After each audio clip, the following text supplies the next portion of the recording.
when I first joined Reverend Gordon, he had always had like a traditional drummer when I went to see him play, and we had a buddy, Taz Bentley, that he was more into, you know, metal scene, double kick, bass drum and all that. And he was such a good friend of ours, we needed a drummer, and I said, hey man, you know, come on by and, you know, play with us.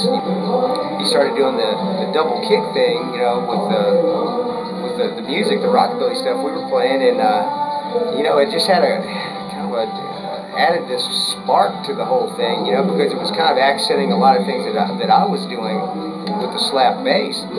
So we started playing off each other, doing like, you know, double and triple, kind of some fast stuff here and there, and man, it was unique. You know, I don't know, you know, many other bands that were doing that back then besides us. So I remember you played a gut string for the country set, and you played a steel string for the metal set. Yeah, and changed pickups too. I don't know that it ever 100% worked, but I wanted it to so bad because I could see it working, and it worked on a whole lot of songs, and yeah. that instrument just fits. It fits speed metal, really. I mean, it sounds stupid, but slap bass, you can play stiff as well as swingy. Yeah. When you play stiff, you can put those galloping heavy metal riffs. It sounds heavy, and with the scale of an upright and the, you know, the steel strings I was using, the magnetic pickup, you get a bigger, beefier tone than any electric. It's a completely different instrument. You're not just copying the guitar player's lines, you know, an octave lower.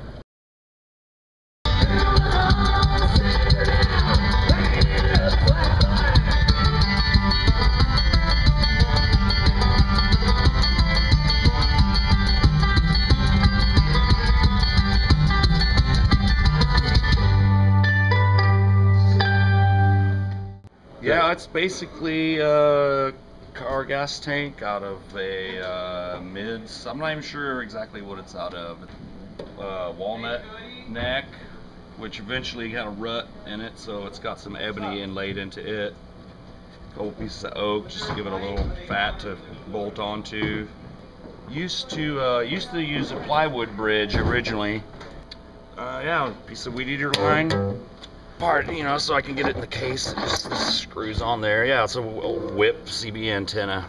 And it was just a guy stuck this on there for me, and this is what he had laying around, and I was like, that'll work. It's got a little springy to it, so it kind of provides a little bit of cushion for my hacking on the bass. You know, a piece of wood, there's a bicycle chain link back there to hold the string knot. It's 15 years old, so it's got lots of years of there's a long evolution. Like one string, like I can figure this out, I think, and then I don't know. I've always been pretty good at working with what I got. You know, if I only got $5, I can still eat, or if I've just got something wrong with my car, I can cobble some shit together to fix it. That was the same kind of thing. I was like, oh, this gas tank and this, and I can throw it together. And then, I don't know, doing this kind of music, I think it's helped some. I mean, it keeps it from going into some kind of strange, crazy, jammy land or something, because it's just pretty straightforward and kind of cuts the bullshit.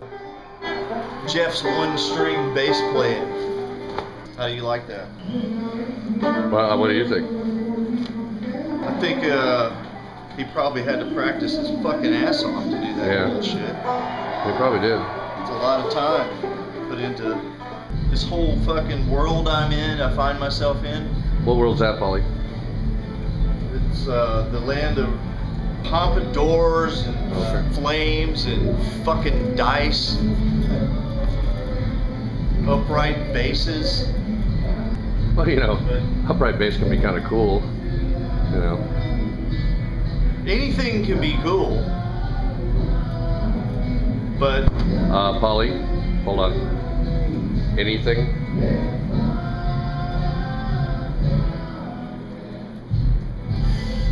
Let's get back to this later. Okay.